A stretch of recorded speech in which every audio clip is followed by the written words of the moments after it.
Apa kurangnya Dewi Persik sebagai seorang wanita yang cantik, seksi? Mengapa Angga Wijaya sampai ingin menceraikan Dewi Persik? Pertanyaannya ada banyak. Bahkan salah satu yang mempertanyakan, apakah ada orang ketiga di sini?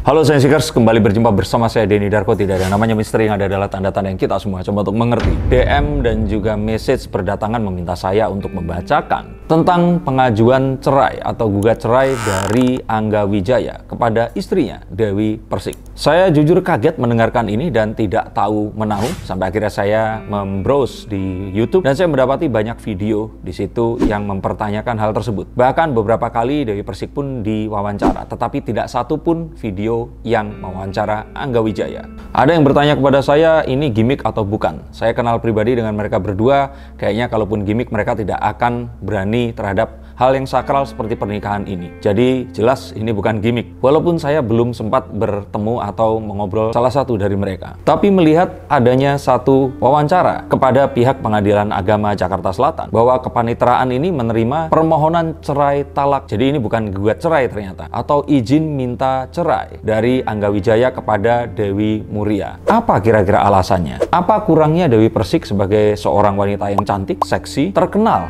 multi talenta? Mengapa Angga Wijaya sampai ingin menceraikan Dewi Persik? Yuk kita akan bongkar. Kali ini kita akan lihat dari kartunya Angga Wijaya. Mengapa begitu? Karena belum ada satu interview pun yang dilakukan oleh Angga ini, begitu kita memanggilnya. Pria yang mengawali sebagai manajer dari Dewi Persik ini akhirnya memiliki hubungan kekasih dan terus menikah. Kita akan coba lihat apa sebenarnya yang terjadi. Beberapa kali saya secara langsung, baik di stasiun TV ataupun secara langsung di rumahnya, saya pernah membacakan kartu, menghipnotisnya, dan mungkin di tayangan sebelumnya kalian juga sudah menyaksikan kemungkinan apa yang membuat Angga Wijaya ini mempertimbangkan untuk menceraikan istrinya ini tadi. Untuk kalian yang punya jawaban silahkan tulis komentar di bawah sini. Tapi yuk kita akan melihat dari kartu yang pertama. Ini sepertinya adalah satu hal yang sudah lama dipendam, sempat untuk denial bahwa hal ini sebenarnya tidak ada dan tidak benar. Dan mencoba untuk mempercayai sesuatu yang lebih positif lagi untuk dijalani. Tapi ternyata apa yang difikirkan ini masuk ke dalam alam bawah sadar. Dan mungkin saja menimbulkan sebuah tekanan atau depresi di dalam jiwa. Yang walaupun itu dipendam karena sebuah permasalahan kecil ini tiba-tiba meledak dan keluar. Penyebab hal ini tadi keluar mungkin sesuatu yang sangat kecil dan remeh. Tetapi ternyata itu memunculkan rangkaian dari kejadian yang merupakan bukti dan fakta bahwa selama ini apa yang terjadi ini berusaha untuk dipendam di dalam hati. Maka kita akan tahu bahwa ini adalah sesuatu yang tidak terjadi dalam satu malam, satu minggu, atau satu bulan. Bahkan mungkin lebih dari 1 tahun. Nah, apakah itu? Pertanyaannya ada banyak. Bahkan salah satu yang mempertanyakan, apakah ada orang ketiga di sini?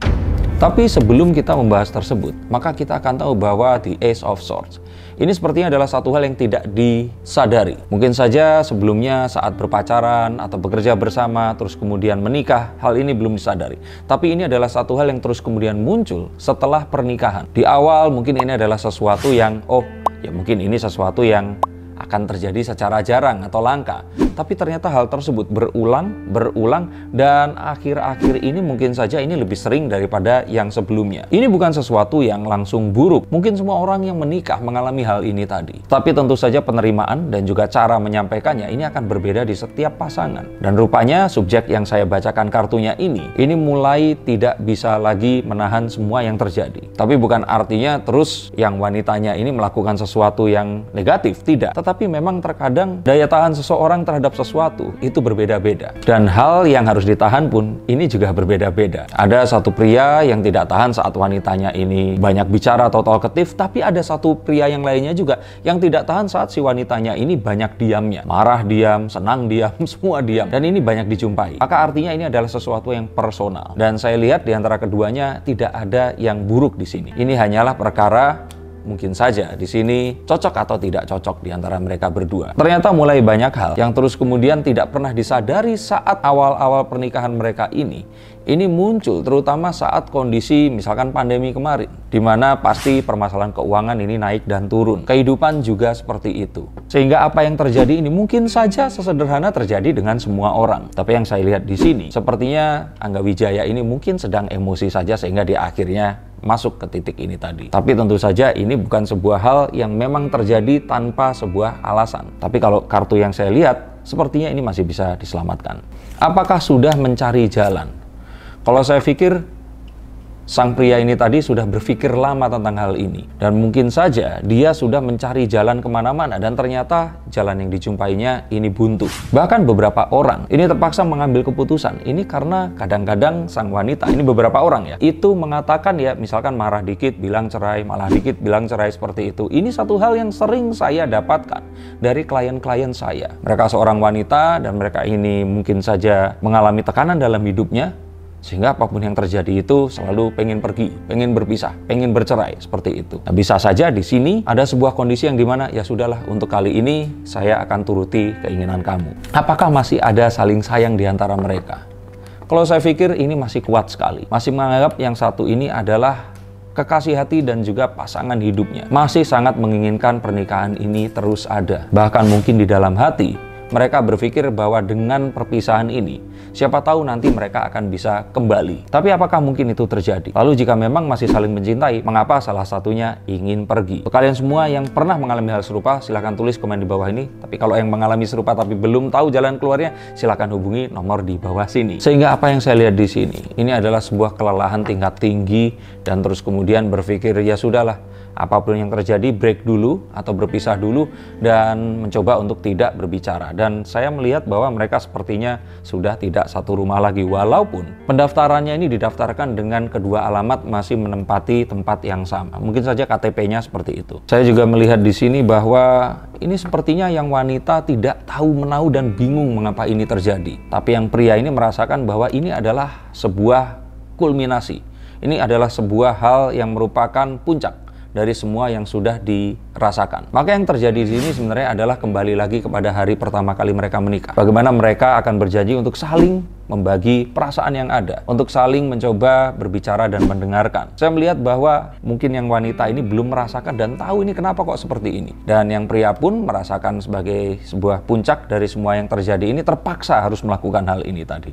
Maka pertemuan atau mediasi yang sedianya akan dilakukan pada 4 Juli, semoga akan menghasilkan sesuatu yang baik dan pernikahan ini akan tetap bisa diselamatkan. Nah, apakah jodoh atau tidak? Atau jangan-jangan ada jodoh untuk yang lainnya?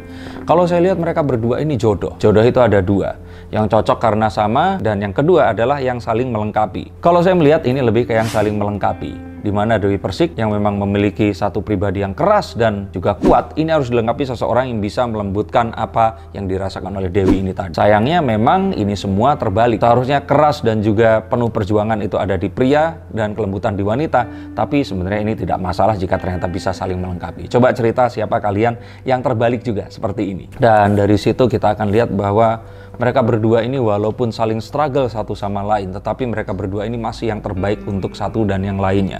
Masih saling cocok. Dan Angga Wijaya akan masih memberikan sebuah karir yang baik untuk Dewi Persik, dan Dewi Persik pun akan menjadi seorang istri yang juga bisa menyayangi Angga Wijaya. Tapi tentu saja bukan saya atau kalian yang akan memutuskan. Kita tunggu tanggal mainnya nanti di tanggal 4 Juli. Dan terakhir, apakah ada orang ketiga di sini? Saya katakan ini tidak ada, baik dari yang pria maupun dari yang wanita. Tidak ada orang ketiga di sini. Ini adalah murni perasaan yang muncul karena sebuah hal yang sudah terjadi selama menahun, kemudian terakumulasi di saat ini. Sehingga bisa dipastikan tidak ada orang ketiga di sini. Maka jika memang tidak ada orang ketiga dan permasalahannya adalah sesuatu yang ada di dalam diri mereka, mengapa yuk kita tidak doakan agar mereka ini tidak berpisah dan tetap bersama. Semoga apa yang terjadi bisa segera dilewati dan mereka berdua akan segera mendapatkan ketenangan dan juga kebijaksanaan untuk tetap meneruskan pernikahan ini sampai kapanpun nanti. Untuk kalian yang ingin dibacakan kartunya, silahkan hubungi nomor di bawah ini. Terima kasih atas perhatian kalian dan sampai jumpa di tayangan